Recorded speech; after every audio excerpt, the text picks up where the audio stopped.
आप बच्चे हैं, पढ़ रहे हैं। हमने पूछा किस लिए पढ़ रहे हैं? पुरुषार्थ हो रहा है ना पढ़ने का।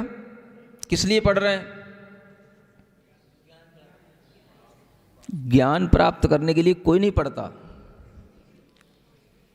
पढ़ने के पीछे भी हमारा जो उद्देश्य है, हमारा जो विश्वास है, वो सीधा नहीं होता, उल्टा चलता है वो भी। क्यों पढ़ रहे हैं? कुछ बच्चों के अंदर रहता है पढ़ना इसलिए जरूरी है कि दूसरों की नजरों में अपन अपढ़ ना कहलाएं। पढ़े लिखे होना संसार में अच्छा माना जाता है, बिना पढ़े लिखे होना अच्छा नहीं माना जाता है। तो ये जो हमारे अंदर विश्वास पड़ा है, ये विश्वास के कारण से हम पढ़ रहे हैं। ठीक है ना? एक कारण ये है। दूसरा कारण, हमारे माता पिता हमेशा हमें कहते रहते हैं बेटा पढ़, बेटा पढ़, बेटा पढ़, इसलिए हमें पढ़ना पड़ता है। ये दूसरा कारण है। समझ आ रहा है? तीसरा, हमें समझाया जाता है कि हम पढ़ेंगे तो हमारी जॉब लगेगी, जॉब लगेगी तो हमें पैसा मिलेगा, पैसा मिलेगा तो हम मनचाहे शौक करेंगे, इसलिए हमें पढ़ना है, क्योंकि पढ़ करके हमें अपनी जिंदगी स्वतंत्रता से जीना है। ये भी एक कारण है। बोलो है कि नहीं? और भी कोई कारण है? तुम तो कुछ नहीं बताओगे, सब हमें ही को पता है। एक चौथा कारण भी है, बेटा पढ़ ले, बेटा पढ़ ले, नहीं पढ़ेगा तो तेरा क्या नहीं होगा? ब्याह नहीं होगा।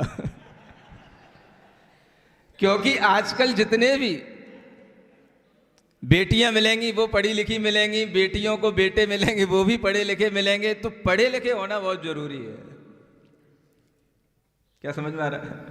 अब इन चार कारणों में से कौन से कारण से आप पढ़ रहे हो,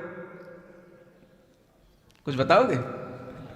कि और भी कोई पांचवा कारण है? हमें लगता है चार में सब कहानी हो गई पूरी है, हो गई।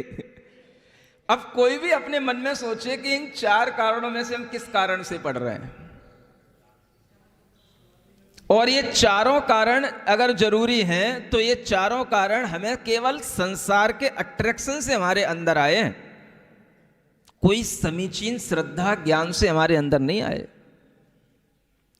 इन चार कारणों में से अगर कोई ऐसा कारण होता, पढ़ना इसलिए जरूरी है क्योंकि बिना पढ़े हम कभी भी धर्मशास्त्रों को समझ नहीं सकते। बिना पढ़े हम कभी भी अपना इतिहास समझ नहीं सकते। बिना पढ़े हम कभी भी संस्कारवान बन नहीं सकते। बिना पढ़े हम कभी भी दूसरों के लिए कभी भी हितकारी उपदेश आदि देकर के उन्हें हित के मार्ग पर लगा नहीं सकते। ये भी तो चार कारण हो सकते थे, लेकिन ये कारण किसी के अंदर नहीं आते। क्या आता है? हमें पढ़ना है, और पढ़ना भी वही पढ़ना है जो दुनिया में हर स्कूल में पढ़ाया जा रहा है। अगर हम कहें कि कोई नई स्कूल में पढ़ना है तो उसके लिए भी डर जाओगे।